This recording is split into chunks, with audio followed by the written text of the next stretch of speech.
gracias por la introducción y un placer estar aquí participando de este coloquio. Voy a compartir entonces mi pantalla para iniciar aquí mi presentación. Eh,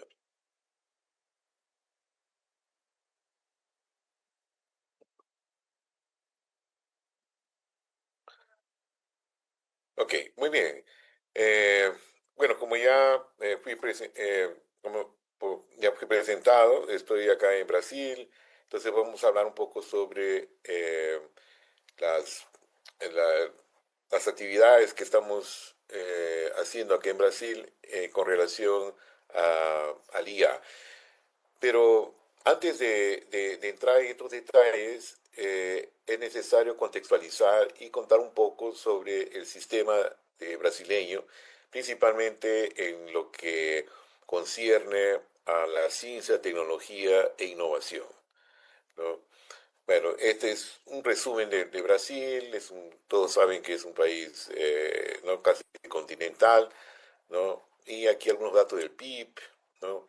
Y son 27 unidades, la capital es Brasilia, ¿no? Y bueno, con relación a actividades de ciencia, tecnología e innovación, tenemos un ministerio, el Ministerio de Ciencia, Tecnología e Innovación, el MCTI, ¿no? Que fue creado el 15 de marzo de 1985, ya tiene 41 años. Eh, con relación a fondos de apoyo a la ciencia, tecnología e innovación, ¿no? Los principales fondos federales o nacionales concursables en el Brasil, ¿no? Son estas agencias. Eh, Aquí tenemos a la CAPES, ¿no? Que básicamente se enfoca en recursos humanos, de información de recursos humanos, y fue creada el 15 de julio de 51, o sea, ya tiene 74 años. Y el CDPQ, que está más enfocado a proyectos de investigación. También es otro setentón, ¿no? Ya tiene sus 75 años. Y también tenemos a la FINEP, que es una agencia más enfocada a innovación. Entonces, en esencia, recursos humanos con la CAPES, investigación con el CNPq y innovación con la FINEP. Bueno, por los años que ustedes pueden ver acá, el sistema de CTI de Brasil es el decano de América Latina, ¿no? Y se inició realmente con la creación de la CAPES y el CNPq, como acá tenemos en el año 51, ¿no?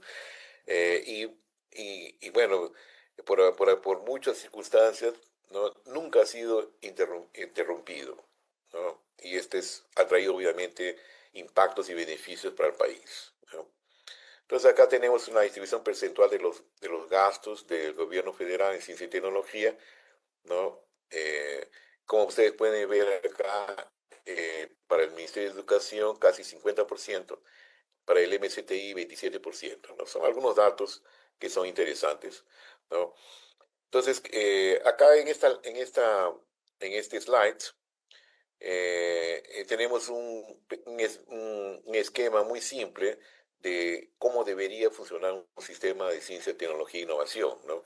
Entonces, es necesario que se tenga un ciclo virtuoso y, y- y de acuerdo con este ciclo virtuoso, de acuerdo como este ciclo virtuoso funciona, hay una relación axiomática entre el desarrollo de un país. Si ustedes ven algún país o reconocen algún país que es desarrollado, pueden tener seguridad que este ciclo funciona de forma muy consolidada, ¿no? Y al contrario también, si existe un ciclo como este, es seguro que el país tiene niveles de desarrollo mundialmente reconocidos, ¿no? Entonces, tiene que haber siempre algún tipo de inversión que sea inyectado a la academia, ¿no? Que la academia son las universidades, institutos de investigación, etcétera, ¿no? ¿Cuál es la función de la academia? Esencialmente dos, ¿no? Formar recursos humanos y generar conocimiento. Y eso se hace a través de qué? De cursos de posgrado en investigación y formación también, obviamente, de pregrado en buen nivel, ¿no? Se crean estos recursos humanos, ¿no? Y bueno, y este conocimiento generado va para dónde? Tiene que ir para la sociedad, para la industria. Entonces, transferencia tecnológica. La sociedad, la industria aprovecha estos conocimientos y esto lo transforma en recursos financieros, en otras palabras, dinero, ¿no? Y esto acaba retornando a los órganos que hicieron la inversión, ¿no? En este caso pueden ser instituciones públicas o privadas, ¿no? Bueno, en América Latina, el Brasil es el que tiene este sistema más avanzado y más consolidado, ¿no? Y gracias a a que ya esto está en ejecución, ¿no? Desde el año 51, como mencioné, ¿no? Entonces ya tiene sus 75 años, más de 7 décadas funcionando, ¿no? El resultado de todo eso, bueno, estos logos, yo creo que muchos conocen estos logos, muchos han visto. ¿Quién no conoce la Natura? ¿Quién no ha escuchado hablar de, por ejemplo, la BEC o la Embraer, ¿no? O Petrobras o otras acá? Bueno, todo esto no sería posible si no hubiera un sistema de ciencia, tecnología e innovación maduro, ¿no? Consolidado. Entonces, si el Brasil tiene un sistema de eh, agrario muy desarrollado, no es porque a algunos empresarios se les ocurrió y fueron iluminados, no, eso es fruto y producto de este sistema de ciencia, tecnología e innovación. Bueno, hablarles un poco de dónde estamos. Yo estoy acá en Campinas, ¿no? Y estamos dentro del estado de Sao Paulo. El estado de Sao Paulo, como ya deben saber, es el estado más rico de la federación y realmente acá las cosas son bastante, en muchos aspectos, muy diferentes del resto del país, ¿no? El PIB de Sao Paulo es más o menos 700.000 millones, ¿no? de dólares. Eh, y estas cuatro ciudades que ustedes ven acá es donde se concentra, donde existe la mayor concentración de actividades industriales y de investigación de alta tecnología. No solamente en Brasil, yo diría que en todo el hemisferio sur del planeta y obviamente América Latina. Bueno, acá tenemos un ecosistema, ¿no? Muy dinámico en ciencia y tecnología. En este mapita se ve que en un radio de 20 kilómetros pues hay varias instituciones que actúan en alto nivel en ciencia y tecnología, ¿no? Y yo destaco, ¿no? El CNPEN, el Centro Nacional de Investigación o Pesquisa en Energía y Materiales, ¿no? Bueno, el Estado de Sao Paulo tiene su propia agencia de fomento, ¿no? Que es la FAPESP. La FAPESP es un ejemplo internacional de agencia por su gran eficiencia, ¿no? Y también por su presupuesto. Es un presupuesto inclusive que supera las agencias federales o nacionales, ¿no? Y esto porque en la Constitución del Estado de Sao Paulo es una cosa, yo diría casi muy singular en el mundo, ¿no? Que sus recursos están garantizados por la Constitución del Estado de Sao Paulo y es un 1% de los tributos líquidos del Estado. Bueno, entonces estaba hablando sobre que el Estado de Sao Paulo tiene su propia fundación que es la FAPESP, ¿no? La Fundación de Amparo a la Investigación del Estado de Sao Paulo, agencia muy reconocida internacionalmente por su gran eficiencia, ¿no? Y su rigor, ¿no? en excelencia científica y su presupuesto, bueno, es garantizado por la Constitución del Estado de Sao Paulo y es alrededor de unos 1.000 millones de dólares, ¿no? Y es el 1% de los tributos líquidos del Estado de Sao Paulo.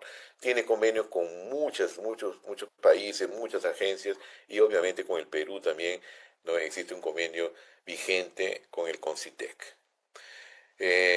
La vedette del del CNPEN que mencionamos y que está muy próximo de la Unicamp, a 6 kilómetros nada más, es el Sirius, que es una fuente de luz síncrotrón, ¿no?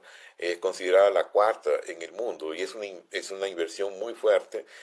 Eh, Solamente en el Sirio la inversión es alrededor de un de 1.000 millones de dólares o 1.500 millones de dólares, pero al lado del Sirius hay una serie de laboratorios de altísima tecnología y en el conjunto todo, ¿no?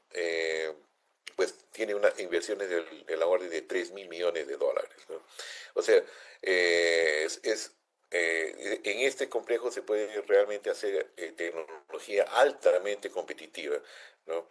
Entonces, como les mencionaba, la infraestructura que tenemos acá, el ecosistema que tenemos acá, en particular en Campinas, es con seguridad en el hemisferio sur del planeta. Yo diría que tal vez hasta es el más avanzado del hemisferio sur del planeta. Bueno, ¿qué es la UNICAMP? La UNICAMP es una universidad muy, muy fuerte en investigación. Nació para hacer investigación, ¿no? Y bueno, hace más de 20 años está entre las tres mejores de América Latina, entre las 150 mejores del mundo, ¿no?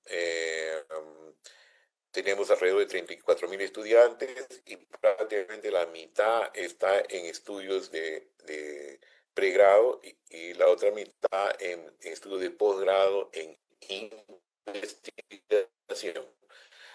¿No? Docentes alrededor de Bueno, ¿qué es lo que destaca la UNIC de otras universidades?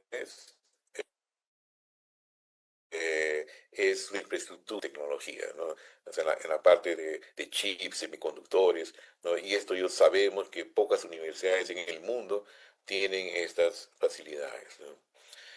Este es mi laboratorio, el EMAC, ¿no? El Laboratorio de Electromagnetismo Aplicado y Computacional, que yo lo creé en 2000. Acá existe un YouTube que explica lo que hacemos, ¿no? Yo los invito a que visiten este, este video. Y el EMAG hace parte pues, de la Escuela de Ingeniería Eléctrica y de Computación, la FEC, de la cual yo soy el director, y, y que también en los últimos 15 años o más es considerada la mejor escuela de ingeniería eléctrica de América Latina, y hace ya unos 10 años estamos entre las 100 mejores del mundo. Bueno, la línea de investigación acá en nuestra facultad tiene que ver todo con inteligencia, ¿no? Transportes inteligentes, ciudades inteligentes, campos inteligentes, ¿no? Redes inteligentes, industria 4.0, ¿no? Y con líneas como más amplias como biomedicina, conectividad, energías renovables, etcétera, ¿no? Y claro que todo eso siempre pensando en sustentabilidad, ¿no? Y, y, y respetando las cuestiones ambientales, ¿no? Bueno, en nuestra facultad tenemos varios centros de investigación, ¿no? Tres de ellos son realmente, tienen bastante influencia, no solamente en el estado de Sao Paulo, más en todo Brasil y bastante en América Latina.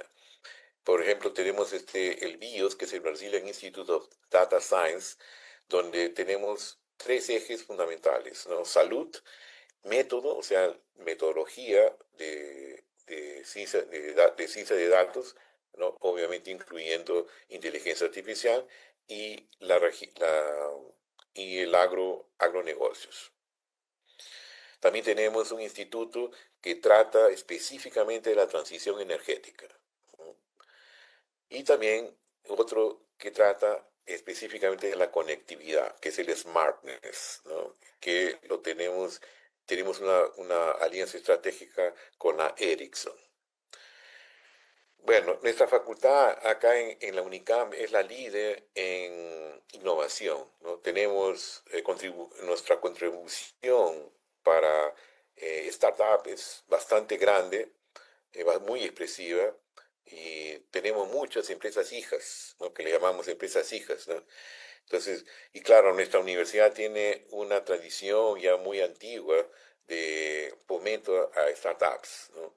Y esto nos genera, ¿no? Unos 28 millones, 1.000 millones al año, ¿no? De reales, que sería más o menos unos 5.000 millones de dólares por año, ¿no?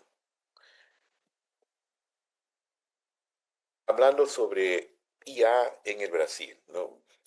Tenemos un plan brasileño de IA, es el PBIA, del, que está previsto para este periodo del año 24 al año 28, con una inversión prevista de 6.000 millones de dólares. ¿No? Ustedes pueden visitar, es fácil de encontrar en la página acá del gobierno de Brasil. Y los ejes son infraestructura computacional, formación de recursos humanos, IA para agroindustria, gobierno digital, innovación empresarial, ¿no? Aquí Campinas, en nuestro ecosistema, se está haciendo inversiones muy fuertes en este asunto, ¿no? Y existe pues todo un proyecto de supercomputación para inteligencia artificial aquí en la región de Campinas, ¿no? Bueno, otros aspectos, otras informaciones, ¿no? La IA transformará profundamente el mercado laboral, ¿no? En Brasil, por ejemplo, ¿no? 30 millones de trabajadores serán potencialmente impactados, ¿no? Entonces, hay una fuerte demanda por científicos de datos, ingenieros de IA, especialistas en computación, expertos en telecom y sensores, ¿no? Otra información interesante es con relación a los bancos brasileños, ¿no? Brasil es uno de los sistemas financieros más digitalizados del mundo. Las inversiones son estas, ¿no? Como ustedes pueden ver, son números bastante significativos, ¿no? Y, eh, y algunos resultados que ya tenemos acá es, por ejemplo, el PIX, ¿no? El PIX es el sistema brasileño de pagos instantáneos desarrollado por el Banco Central de Brasil. Permite transferencias en tiempo real 24 veces 7, ¿no? Usando celulares y códigos QR, ¿no? Tenemos también un banco acá, el Nubank, que es uno de los mayores bancos digitales del mundo y principal fintech de América Latina. Opera con plataforma 100% digital y fuerte uso de IA, Analytics y automación. Bueno, la IA generativa y sistemas agénticos en educación e ingeniería. En educación son necesarios tutores inteligentes personalizados, aprendizaje adaptativo, generación automática de contenido, laboratorios virtuales, traducción y accesibilidad, asistentes académicos basados en IA. Entonces, la siguiente etapa de la inteligencia artificial ya no será solamente la IA generativa, ¿no? Estamos avanzando hacia sistemas agénticos capaces de tomar decisiones, colaborar, planificar tareas complejas y interactuar con infraestructuras físicas y digitales. En el caso de la ingeniería, ¿no? La ingeniería está siendo revolucionada, ¿no? Proyectos complejos, por ejemplo, que llevaban años, ¿no? Actualmente pueden ser resueltos, ¿no? O analizados en meses y a veces hasta en pocas semanas, ¿no? Pero la siguiente etapa de la inteligencia artificial, pues ya no será solamente la IA generativa, ¿no? Próximas fronteras tecnológicas, IA agente, computación cuántica, quantum machine learning, fotónica integral, IA, 6G inteligentes, sensores autónomos avanzados, ¿no? Entonces, otra frontera emergente es la convergencia entre inteligencia artificial y tecnologías cuánticas. Aunque todavía estamos en etapas iniciales, ya existen investigaciones en quantum machine learning y optimización cuántica que podrían impactar áreas como telecomunicaciones, simulación, logística y descubrimiento de nuevos materiales. En el Brasil, entonces, acá podemos resumir sectores estratégicos para allá. En Brasil tenemos sector y aplicaciones, agro, agricultura de precisión, energía, por ejemplo, smart grids, salud, diagnóstico más biosensores, telecom, 5G, 6G, defensa, sensoriamiento, radares, SAR, medio ambiente, monitoreo amazónico. Bueno, acá yo voy a aprovechar y pasar algunas informaciones sobre mi experiencia personal, ¿no? Resultados que tenemos en nuestro laboratorio, que es el EMAC. Eh, en el EMAC tenemos líneas de investigación eh, que se han destacado y estas son las que voy a mencionar acá. Es, por ejemplo, la parte de radares, ¿no? En estos desarrollos tenemos un spin-off del laboratorio, que es la RADAS, ¿no? Que fue creada en el 17, ¿no? Pueden accesar esta página web. Y el producto que hemos desarrollado en este momento hasta ahora es único en el mundo, ¿no? Es un radar que nos permite, entre muchas otras cosas, entre imágenes y una serie de otras aplicaciones, nos permite hacer pues tomografía del subsuelo, ¿no? Entonces, esto pues nos permite aplicaciones en muchas áreas, ¿no? Que van desde minería, agricultura, seguridad, infraestructura inmobiliaria, etcétera, ¿no? Entonces acá les voy a presentar rápidamente un ejemplo de esta aplicación, ¿no?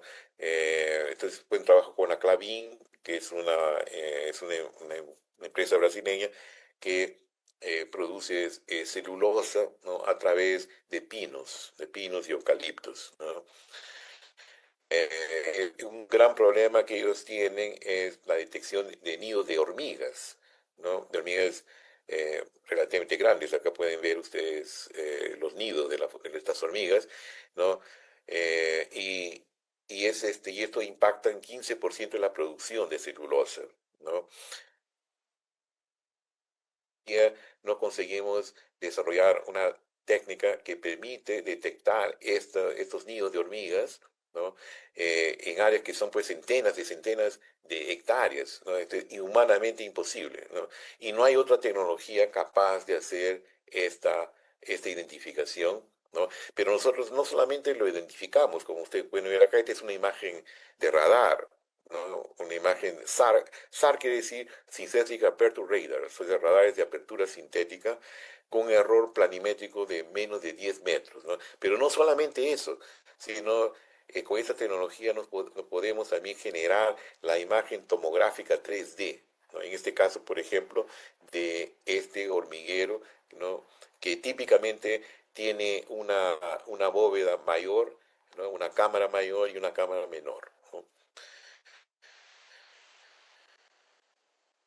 Otra aplicación acá con la Vale, que es una empresa muy conocida, parece que es la segunda en el mundo después de una empresa minera australiana, ¿no? Es la detección, por ejemplo, de hierro, ¿no? El hierro en el Brasil típicamente aparece en rocas muy duras llamadas jaspelito, ¿no?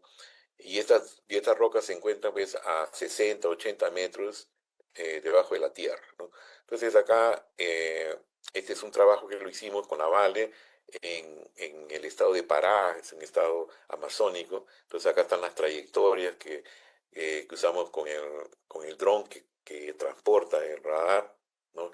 Y esta es la imagen tomográfica, ¿no? Estos son resultados inéditos, ¿no? Y que, no, que solamente se pueden hacer con esta tecnología. Bueno, otras aplicaciones tienen que ver con fotónica y aplicaciones en biomédicas, en biosensores, ¿no? Entonces, por ejemplo, estamos usando nanopartículas, nanoantenas, para medir de forma no invasiva la actividad neuronal, ¿no? Y recientemente hemos hecho un avance significativo de medir la actividad neuronal de células retiradas del corazón de un ratón, ¿no? Entonces, este resultado que ustedes ven, son los campos eléctricos que estas células neuronales, es un resultado de emisión de campo eléctrico, ¿no? Medidas, pero de forma no invasiva. Bueno, para finalizar acá, un resumen de los desafíos y oportunidades para América Latina. Desafíos: dependencia tecnológica, fuga de talentos, baja producción de chips, infraestructura limitada. Oportunidades: talento humano, universidades fuertes, recursos naturales, energía, biodiversidad, mercados emergentes. La inteligencia artificial ya se consolida como una revolución científica, industrial y geopolítica de alcance global. América Latina necesita construir no solamente software, sino también capacidad tecnológica soberana. Bueno, muchas gracias.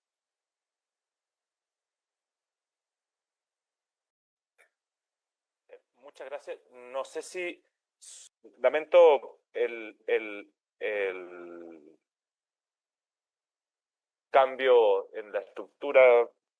Tuve un inconveniente con los horarios. En Chile cambiamos de hora por algún motivo, entonces yo tenía agendado esto hace una hora atrás y eso me ha generado mucha confusión, así que lamentablemente no me voy a poder quedar el tiempo y la profundidad que quisiera, pero quiero agradecerle al doctor Wester Cela, que ha sido un colaborador muy estrecho de varias de las cosas que les voy a mostrar acá, particularmente el índice de inteligencia artificial desde Perú, y entiendo que además cumple un rol súper relevante en el ecosistema peruano de desarrollo de inteligencia artificial. Así que muy contentos de poder comentarles lo que estamos haciendo en América Latina, partir abriendo sobre el CENIA. El CENIA es un ecosistema latinoamericano de inteligencia artificial que hace varias cosas. Investigamos en inteligencia artificial, o sea, el día lunes nos informaron que tenemos un spotlight en ICML, tenemos 5 papers en CVPR, varios en Neurips para este año en prerevisión, así que hoy día el CENIA está posicionándose como una de las principales instituciones de América Latina y el Caribe en materia de investigación básica en inteligencia artificial. Hacemos harto promoción, sensibilización a través de formación, desarrollamos tecnología, desarrollamos software, tenemos un par de startups que no están tan avanzadas como las que mostraba Hugo, pero espero algún momento lleguen a eso, y además sometemos a una estricta evaluación de impacto los proyectos que emprendemos a nivel local y regional también. Y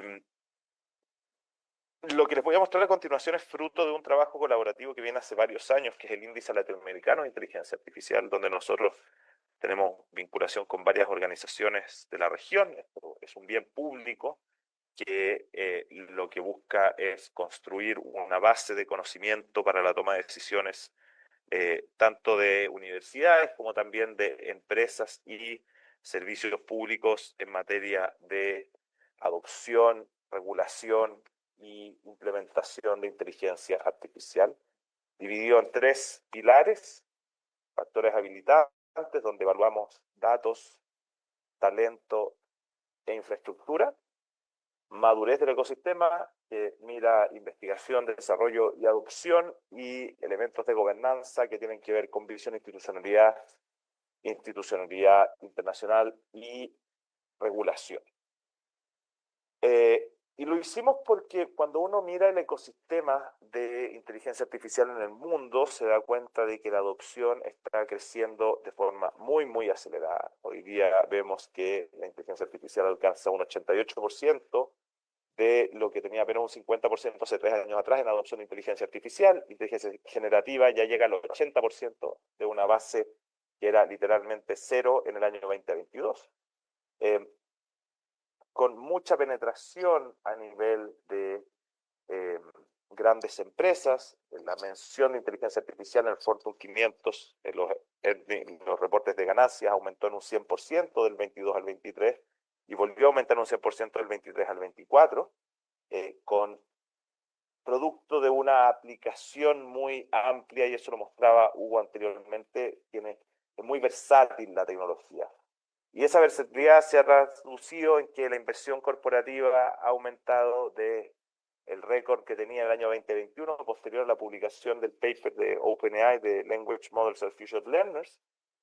24, 25, o sea, 24, 23 estuvo en torno a los 200, 250 billones de dólares. El año pasado aumentó a 580 billones de dólares. Eso es muchísimo, muchísimo dinero. Y ese dinero es lo que está empujando hoy día que los modelos sean capaces de hacer lo que estamos haciendo. Se está invirtiendo curiosamente, no tanto en temas de inteligencia artificial generativa, sino que más bien en temas de inteligencia artificial de analítica avanzada hasta el año 2024.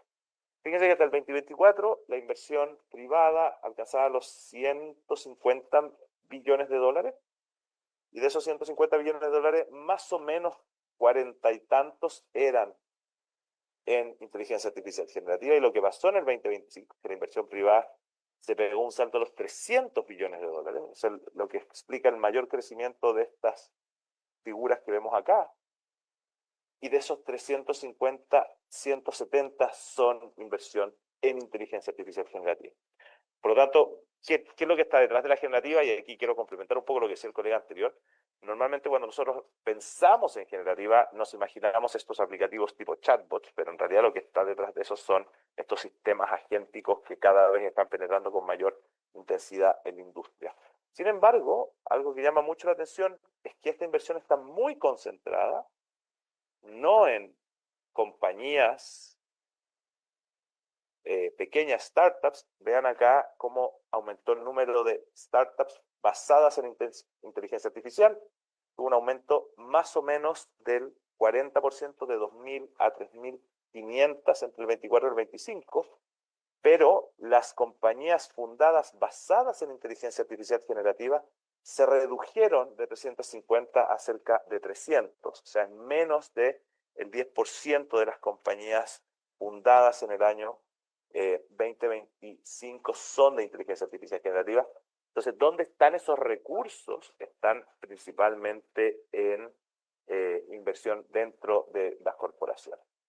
Y un poco les cuento esto como contexto de, bueno, ¿qué pasa con esto en América Latina? Y ahí lamento quizás ir en contra de lo que decía el economista que citó el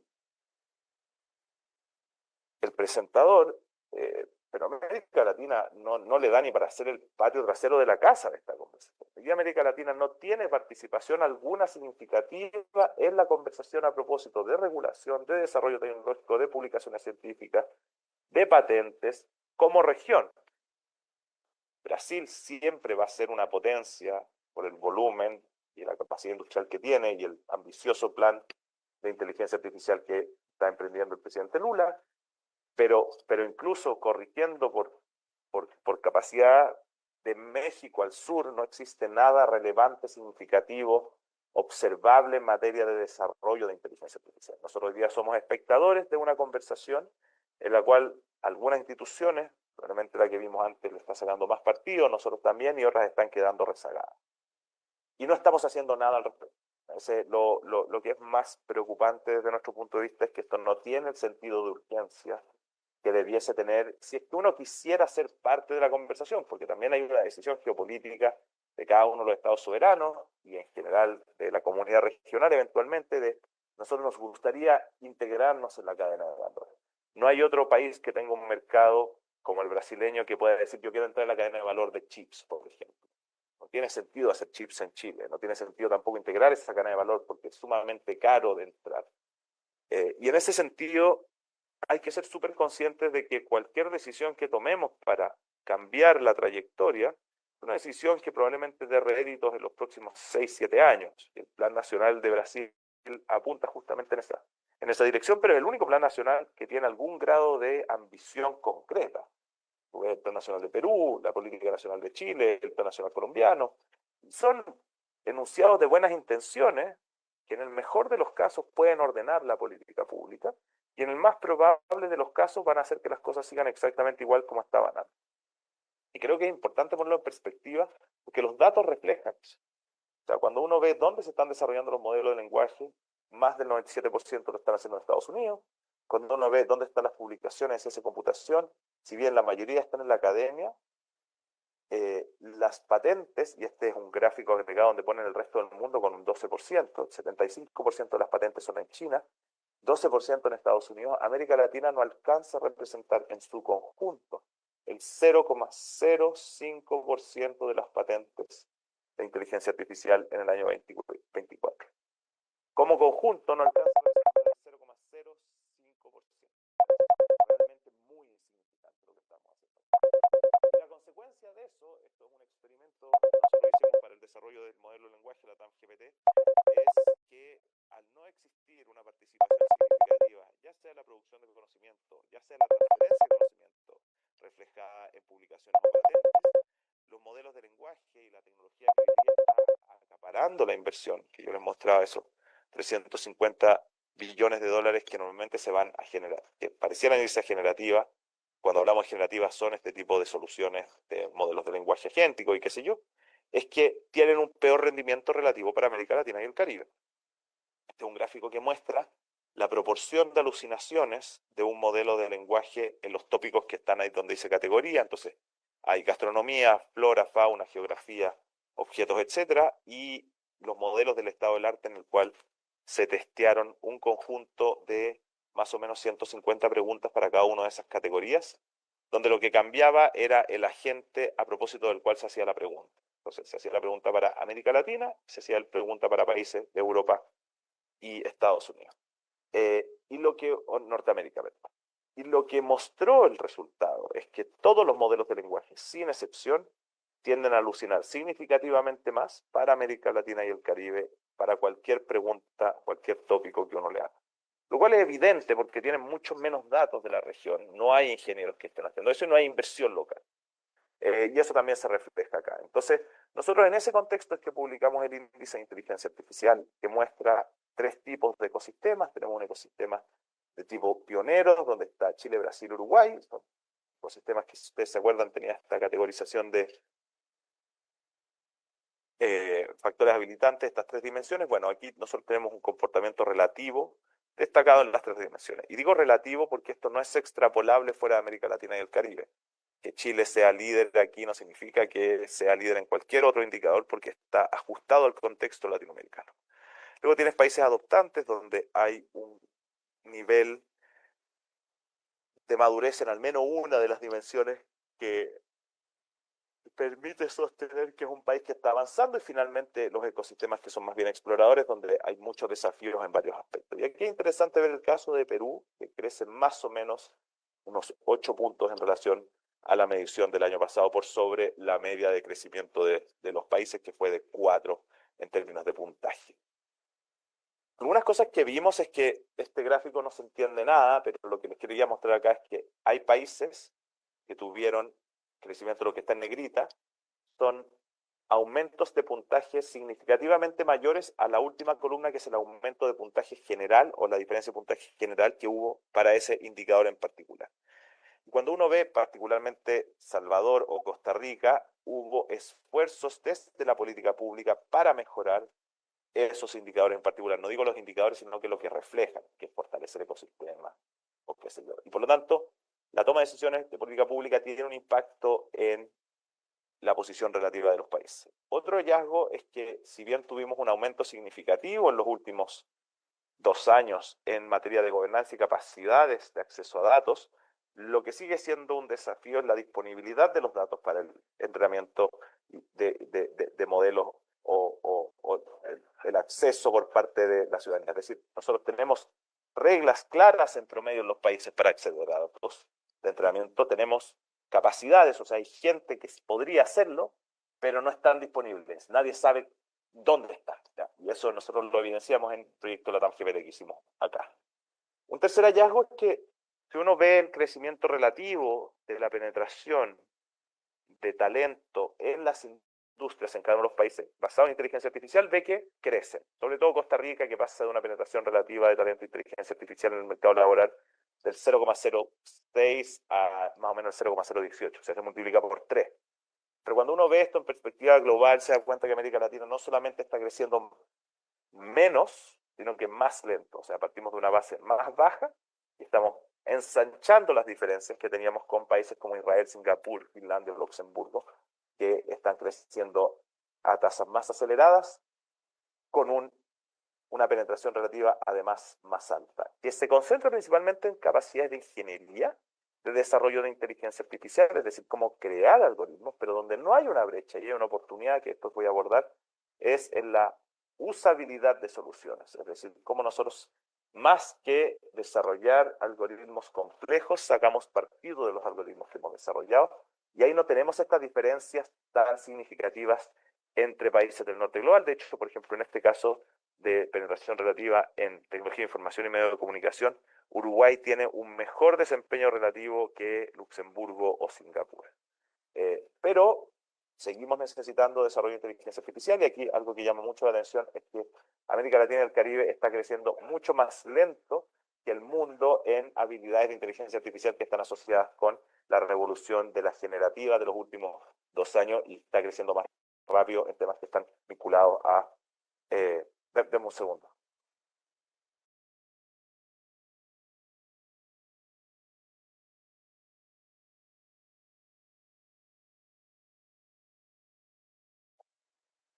Crecen más rápido las habilidades que están vinculadas a la generativa en el mundo, y en América Latina las que están vinculadas al reconocimiento de patrones, que es una revolución distinta, más antigua. Y esas personas que saben de generativa son las personas que, según este gráfico, se está yendo. Es decir, nosotros hemos hecho inversiones relevantes en la región a distinta escala, con distintos énfasis, pero América Latina y el Caribe ha hecho inversiones en desarrollar inteligencia artificial y talento para inteligencia artificial, que en términos relativos tiende a irse con mayor frecuencia principalmente a países del norte global. Y eso tiene una explicación, al menos desde nuestra parte, que es lo que hemos conversado también con CEPAL, que es la falta de sofisticación de los ecosistemas locales de inteligencia artificial, que no son capaces de retener el talento. Y eso se explica porque hay una inversión muy, muy baja. América Latina representa cerca del 6.4% del Producto Interno Bruto Global, pero atrae menos del 2% de la inversión privada de inteligencia artificial en el año 2024. Y además se mantiene, si uno compara en términos monetarios reales cuánto se invertía en el 2019, estamos un poquito más arriba de lo que estábamos invirtiendo ahí, solo encima de Europa, que, como probablemente saben, a propósito de la regulación más restrictiva, generó una huida de inversiones. Pero fíjense que en Norteamérica, por ejemplo, concentró en el año 2024 una inversión privada de más o menos 120 billones de dólares, luego China 75, y América Latina y el Caribe apenas 2.5, o sea, no está creciendo. Y si nosotros quisiéramos acercarnos al promedio global de inversión, es decir, el promedio de inversión en inteligencia artificial sobre el porcentaje del PIB, que es 0.16%, caso de Argentina debiese aumentar algo así como 7 veces, el caso de Perú incluso un poco menos, algo así como 6 veces para llegar a ese ratio. El caso de Chile y Brasil es un poquito más favorable, son solamente 3 veces.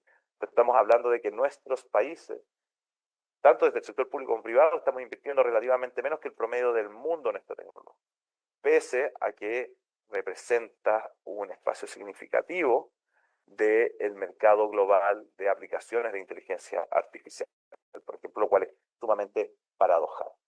Y la hipótesis que nosotros formulamos desde el CENIA junto con el Banco Interamericano de Desarrollo de cuál era el fenómeno que estaba generando esta restricción de inversión privada era la falta de información de tomadores de decisiones del sector privado. Inventamos este programa que se llamaba Gerencia, que dio un tratamiento de habilidades gerenciales para invertir en inteligencia artificial a un grupo, y a otro grupo le dio un control que era un diplomado estándar de inteligencia artificial. Y 18 años después de ese experimento, en mayo del año 2024, la evidencia del seguimiento en la línea de tiempo a las personas que fueron tratadas y grupo de control muestra un impacto muy significativo en el grupo que fue tratado con esto. En el fondo mejora su entendimiento de inteligencia artificial, su comodidad para decidir, y quizás lo más interesante es que aumenta significativamente el uso y el tipo de herramientas que se están utilizando en el sector privado.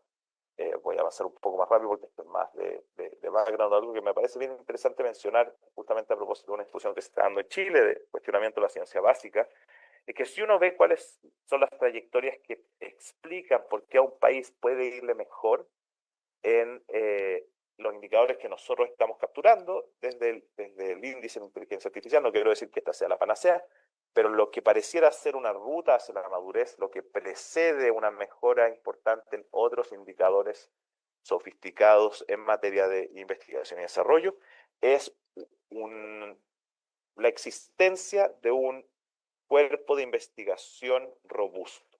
Si uno no tiene un ecosistema de investigadores relativamente robusto para el tamaño del país, el caso de Brasil, eso está corregido per cápita, entonces, claro, Brasil aparece en segundo lugar, pero Brasil es brutalmente más grande que todo el resto de América Latina en su conjunto. Pero en el caso de Chile, por ejemplo, tiene una tasa de publicaciones por millón de habitantes por per cápita cercana a las 35, luego está Uruguay en torno a las 22 y así hacia abajo, pero la existencia de un ecosistema de inteligencia artificial y académico pareciera predecir la aparición de ecosistemas con valor económico posterior más complejos. Nosotros en el 24 hicimos este análisis, que lo hemos repetido posteriormente, y no había una variabilidad significativa acá, pero fuimos a comparar cuál era el sentimiento predominante entre las conversaciones de medios de comunicación y las conversaciones de redes sociales. Vimos que las redes sociales eran más o menos 3 veces más escépticas que los medios de comunicación y la mitad de optimistas, manteniendo la neutralidad de los comentarios parejo entre ambos, y eso nos llevó a hacernos la pregunta de cómo podíamos construir confianza sobre la tecnología.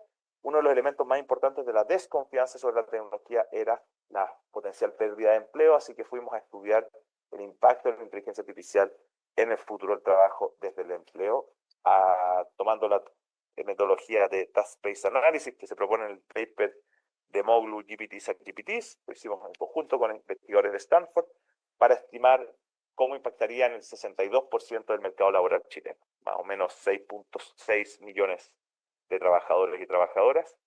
Y ahí lo que vimos fue una gran noticia, un 48% de tareas se pueden acelerar, 12 puntos del PIB es el equivalente, 44 mil millones de dólares más o menos en incremento de productividad si todos usaran el régimen de inteligencia artificial. Y otros hallazgos que pueden ver en el QR que está ahí, que después esta presentación va a quedar disponible por si la quieren ver. Y nosotros tomamos eso y dijimos, bueno, ¿cómo aprovechamos esta oportunidad? Y armamos un programa que se llama Asloconia, que está disponible hoy en Internet. Asloconia es el programa de formación digital en inteligencia artificial más importante de América Latina y el Caribe. Solo en Chile tiene cerca de 140.000 usuarios registrados, cerca de 100.000 personas que han aprobado sus cursos, más de 500.000 visitas a los sitios web y hoy día con posibilidades de escalar en varios países de la región por el éxito que ha tenido a partir no del trabajo del CENIA, sino que de una red de colaboradores que son en torno a 35 que están apoyando el proyecto de Hazlo con él. Y algo que es súper interesante, y estos son datos más nuevos que son consistentes con nuestra perspectiva, que medimos lo que nosotros hacemos, es que nos hicimos la pregunta de qué aprenden los participantes. Y aquí lo que aparece... hace su trabajo para demostrar. ¿Cómo?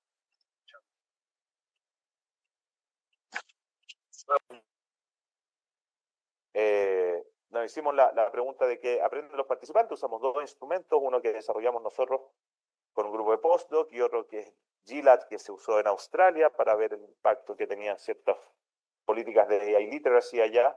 Y lo que vimos fueron resultados muy significativos en el instrumento propio, pero también muy significativo, más significativo incluso en el de Ginetal, con un N bastante grande de 700 en este caso y 4000 en el segundo, con una distribución de cambio no me voy a meter ahí, pero cosas que llamaron la atención, que Asloconia como un proyecto de formación no tiene diferencias de impacto entre género, tampoco tiene diferencias de impacto entre edad o entre región. Donde sí tiene diferencias de impacto es en el cuánto sabía la persona antes, que es consistente con la literatura.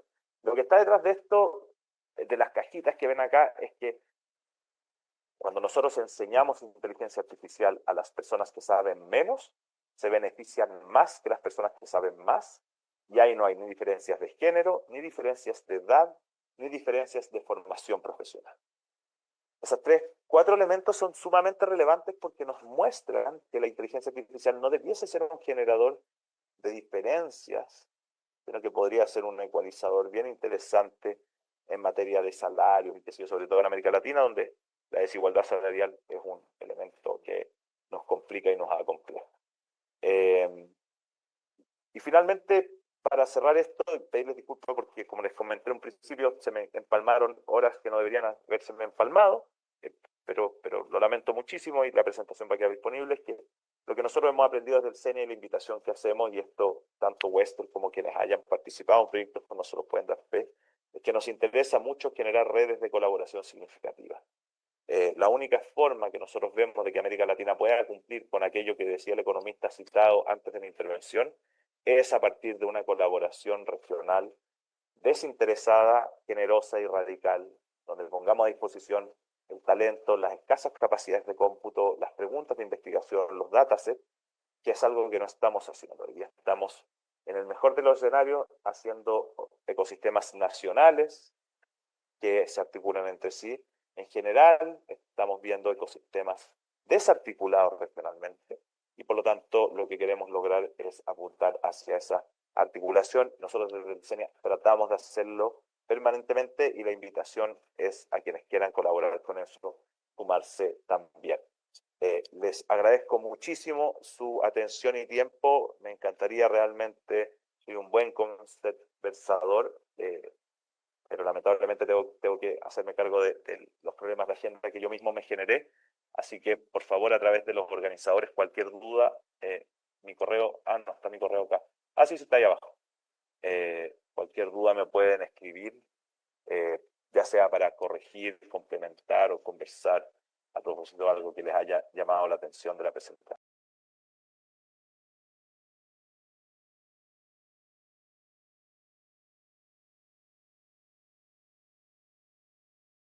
Bien, mi presentación, como decía, va a ser corta. Solamente quisiera mostrar un poquito acerca de las cosas que se han hecho en Perú en temas de regulación y hablar un poco de lo que estamos haciendo en la UNI, ¿no? En la facultad específicamente de Ingeniería de Sistemas.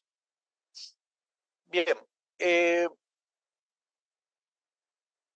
si bien es cierto, tanto como Rodrigo nos han ido comentando cómo ha ido evolucionando el desarrollo de la inteligencia artificial en Latinoamérica, en Perú en particular, si bien es cierto, ¿no? Desde que éramos estudiantes, y particularmente yo, hablábamos de inteligencia artificial allá por los 90, en los últimos 8, 7 años, pues se han ido creando alguna serie de normativas y estrategias en el Perú para usar el desarrollo de la inteligencia artificial.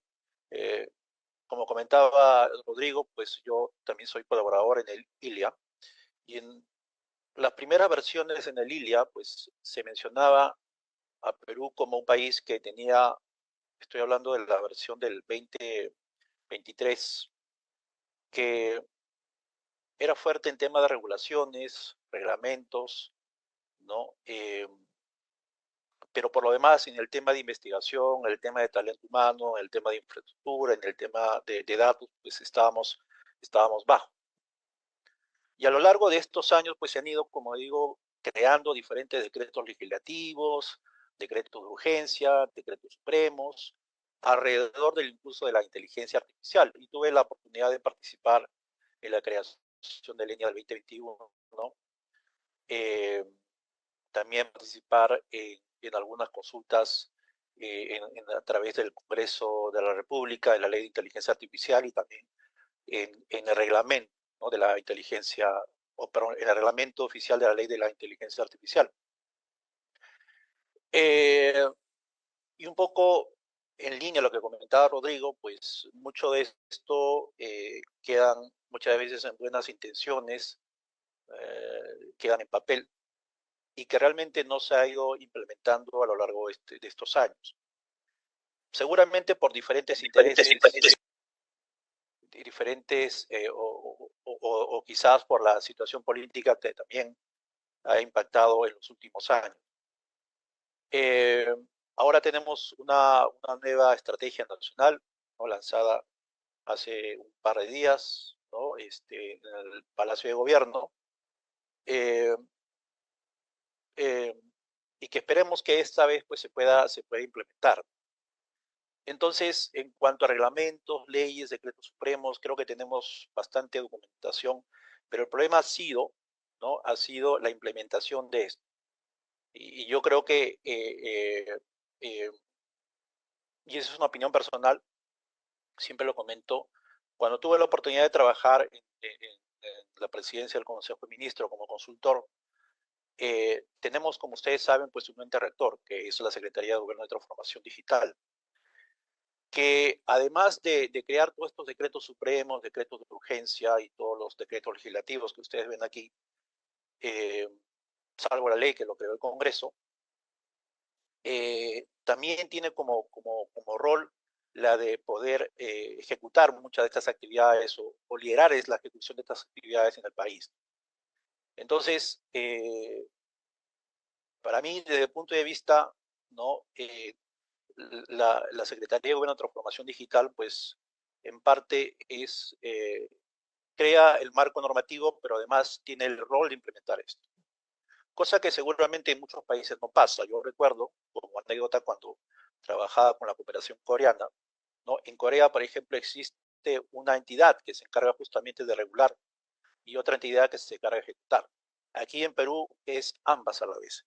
Yo creo que por ese lado, como digo, se ha avanzado mucho en el tema de regulación, en el tema de decretos de urgencia, supremos, legislativos, pero no se ha avanzado en implementación. Entonces ha faltado ahí, seguramente por diferentes razones, ha faltado en la implementación, ¿no?, de todo esto que se menciona en muchos de estos documentos y que finalmente quedan con buenas intenciones si no tenemos ese brazo potente, el de implementar esto en el sector público, ¿no?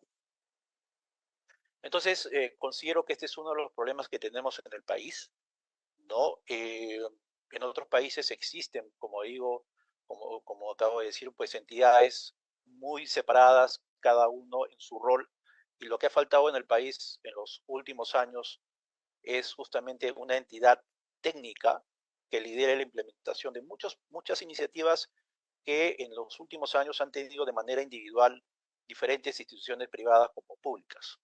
Y no ha habido por ese lado pues una institución que realmente tome el liderazgo en la ejecución técnica de estos proyectos. Ha faltado eso, ¿no? Porque iniciativas a nivel sector público existen muchas iniciativas individuales, pero no existe esa guía técnica o ese ente técnico que realmente los lleve a unas buenas ejecuciones, porque hemos tenido en los últimos años pues, varios proyectos que lamentablemente no han terminado bien en diferentes sectores, ¿no? Entonces, en cuanto a leyes, decretos supremos, decretos legislativos, pues estamos bien nutridos con respecto a esto, pero el problema siempre ha sido la ejecución.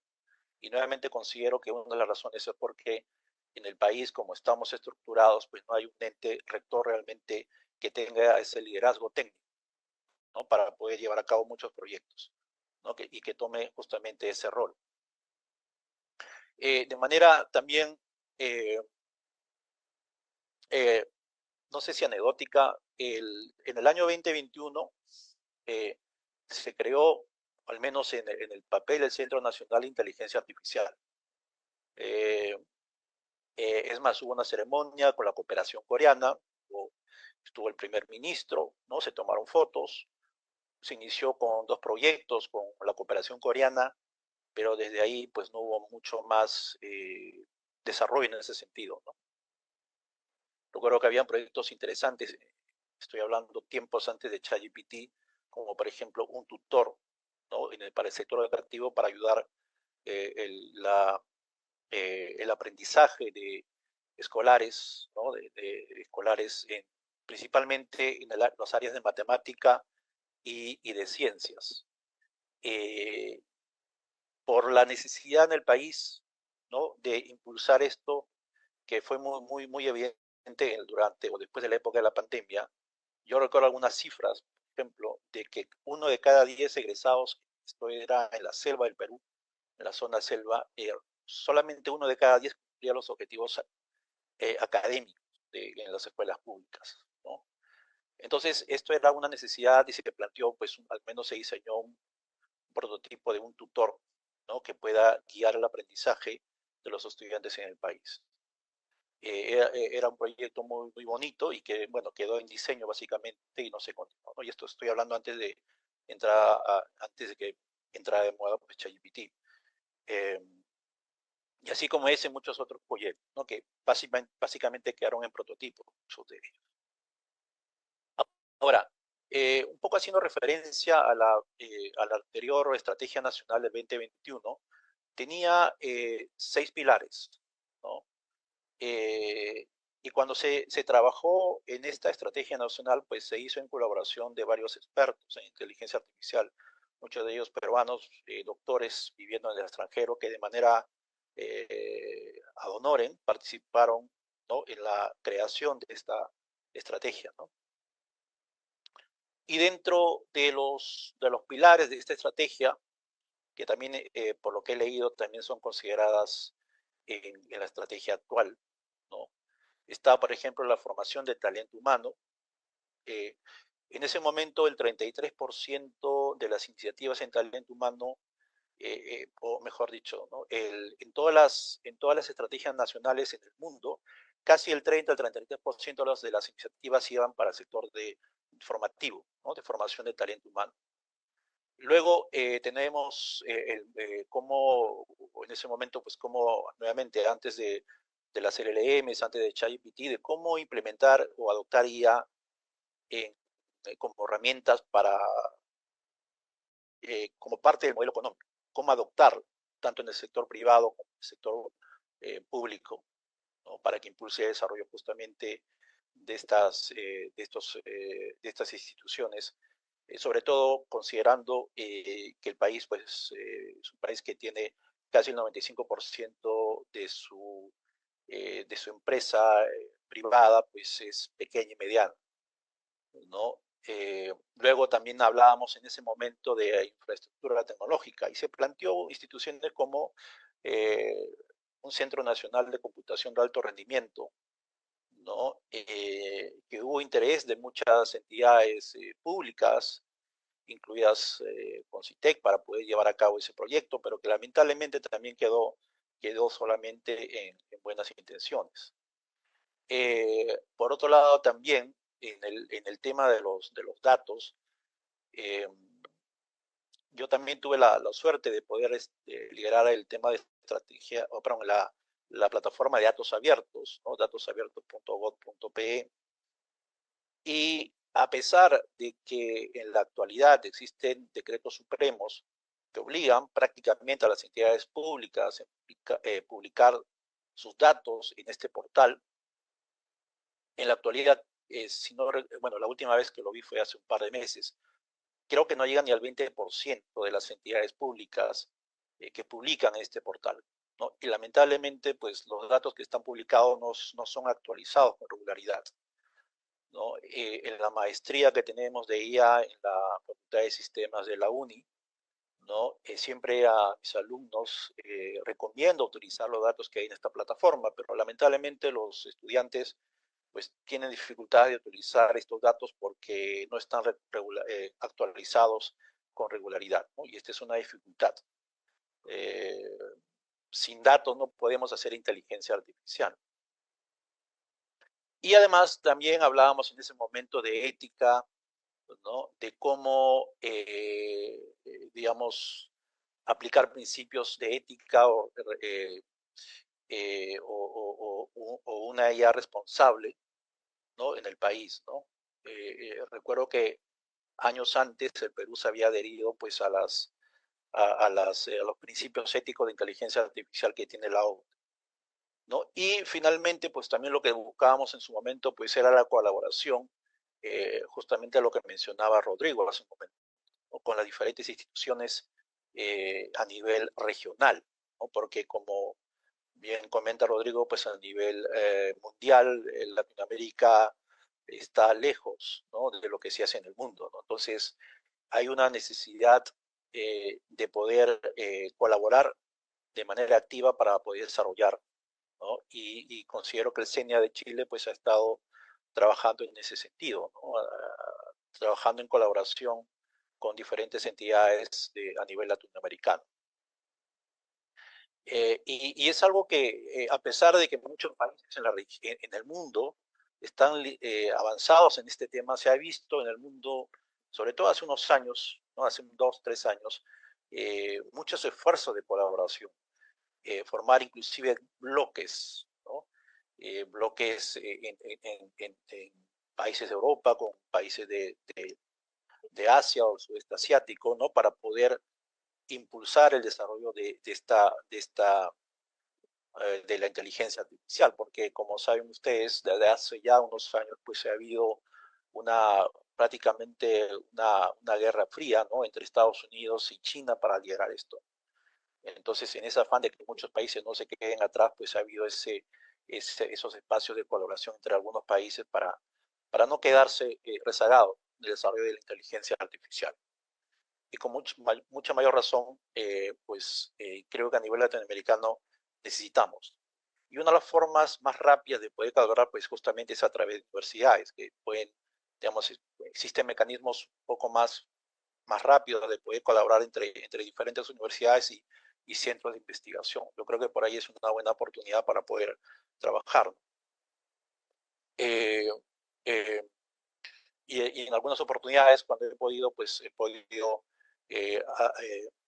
o hacer cosas con Hugo o con Rodrigo también, justamente en aras de esa colaboración que debería existir pues a nivel latinoamericano. Y uno de los ejes más importantes, pues como decía, justamente el eje de formación. Este eje de formación de talento humano, muy importante en estrategias nacionales en el mundo, ya de hace 5, 6, 10 años, ¿no? Ha tenido bastantes acciones concretas en muchos países, pero que lamentablemente en el Perú no ha habido esa importancia. Recuerdo que en la estrategia del 2021 ya hablábamos de poder tener cursos de inteligencia artificial en los colegios, desde primero de secundaria, ¿no?, cursos de programación y cursos de inteligencia artificial. Pero que lamentablemente, como digo, no ha habido una, una aceptación o ha habido, bueno, yo recuerdo que en su momento se conversó con gente de Minedu, pero solamente quedaron nuevamente en buenas intenciones, no hubo mucho más allá con respecto a ese tema. Ahora, me gustaría en esta segunda parte hablar un poco de lo que estamos haciendo en la UNI, ¿no? Como me presentó el profesor Montaño, ¿no? Estoy docente en la UNI, específicamente en la Facultad de Sistemas, ¿no? Y con la UNI hemos ido colaborando en algunas iniciativas, ¿no? Como por ejemplo, hace 2 años creamos la maestría en inteligencia artificial. Al inicio hubo bastante escepticismo, ¿no? Pero finalmente los resultados pues han sido más que buenos, diría yo, ¿no? Empezamos esa maestría con alrededor de 70 o 80 estudiantes, ¿no? En la actualidad tenemos alrededor de 300 estudiantes en los diferentes ciclos y ya el año pasado pues han egresado 40 personas. Es más, en el último grupo que han entrado algo de 130 alumnos, ¿no? Hemos tenido que abrir muchas más secciones, hemos tenido que buscar muchos más docentes para que nos ayuden justamente en los diferentes cursos, ¿no? Y con el apoyo de amigos, por ejemplo Hugo, ¿no? Nos apoyó pues presentando algunos docentes de UNICAM o de Sao Paulo para que puedan ser docentes en la maestría. Entonces, esta maestría pues está teniendo bastante éxito, ¿no? Creo que es la primera o la segunda maestría con más estudiantes en la UNI, ¿no? Que tradicionalmente pues la maestría no tenía muchos alumnos. Y luego de esta pues fueron creadas también la Facultad de Maestría de Business Analytics, ¿no? Y en este ciclo, o desde este ciclo, ya tenemos la carrera de Ingeniería de Inteligencia Artificial. Entonces, pero además de esto, otras facultades, ¿no?, tienen otras maestrías también en inteligencia artificial o relacionadas a inteligencia artificial, como maestría de ciencia de datos o maestría de inteligencia artificial aplicada a los negocios. Entonces, en la universidad en los últimos 2 años se ha ido trabajando bastante en la formación especializada de, de profesionales. Muchos de ellos, particularmente en la maestría de inteligencia artificial, están en provincias. Ya más del 50% de alumnos están en provincias, tanto en la sierra, en la selva, en la costa norte, en la costa sur, y hay un porcentaje de 3-4% que son alumnos peruanos que están viviendo en el extranjero, eh, que estudian desde México, estudian desde Estados Unidos, estudian desde Canadá, ¿no?, algunos desde Rusia, y que, cosa que para nosotros también ha sido muy interesante, ¿no?, porque no pensamos en ese momento que íbamos a también tener algunos extranjeros, pero yo creo que lo que se está haciendo está en buen camino, ¿no?, en cuanto a la cantidad de alumnos, y lo que estamos trabajando ahora es justamente el siguiente paso, es en las publicaciones, ¿no? Parte de lo que queremos impulsar es justamente aprovechar que los estudiantes vienen no solamente del sector privado, también vienen gente del sector público, de la academia, y los problemas que están resolviendo la maestría son problemas locales en sus diferentes regiones, ¿no?, con datos del sector privado, con datos del sector público, y los trabajos que están saliendo pues son muy interesantes, muchos de ellos pues para ser publicados, ¿no?, en revistas de Scopus Q1, Q2. Y por otro lado también, para mí es gratificante conocer estudiantes que están emprendiendo con inteligencia artificial. Tenemos varios estudiantes que desde hace ya un tiempo han dejado inclusive algún de su trabajo para emprender con inteligencia artificial. Entonces, se está creando un ecosistema alrededor de los diferentes programas que tenemos, que esperemos que en los próximos años pues, tenga ya sus frutos, ¿no? Por otro lado, también tenemos un laboratorio de inteligencia artificial que también se creó hace 3-4 años, ¿no?, y que pues justamente con la intención de desarrollar algunos proyectos de investigación. Tenemos humanoides, tenemos drones con cámaras espectrales, tenemos perros robot, ¿no?, etcétera, ¿no? Entonces, lo que justamente, y estamos impulsando también la compra de otros equipos en la facultad. Lo bueno que las autoridades, ¿no?, las dos últimas autoridades en la facultad pues han tenido esa voluntad y esa visión de poder apostar por esto, y creo que estamos viendo los resultados en la actualidad, ¿no?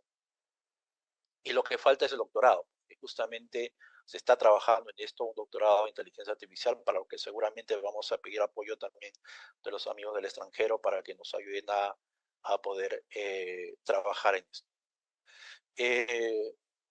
Bueno, estos son algunos números que quería darles, compartir con ustedes, de que la universidad, pues, en los últimos años ha estado apostando muy fuerte por esto, ¿no? Y bueno, esperamos que esto continúe, ¿no? En general, la universidad está apostando mucho por esto, y seguramente ¿no?, ustedes, alumnos de la universidad, pues seguramente conocerán de muchas de las iniciativas, congresos internacionales que se han dado en los últimos 2-3 años, etcétera, ¿no?, y diferentes seminarios y conversatorios, webinars que se han ido desarrollando a lo largo de todo este tiempo. Entonces, como mencionaba nuevamente, la formación es clave aquí, ¿no?, para poder desarrollar inteligencia artificial. Sin formación, ¿no?, especializada en el desarrollo de la inteligencia artificial, pues va a ser muy complicado que podamos participar pues, en, la, en la mejora de la productividad del país, ¿no?, en el desarrollo de tecnología, ¿no? Y que de alguna forma pues pueda mejorar, ¿no? El Perú, no solamente ya en el ranking, sino en general en la creación de tecnología que el país pues le ha sido esquiva pues a los últimos años o decenios, ¿no? Muy bien, muchas gracias por...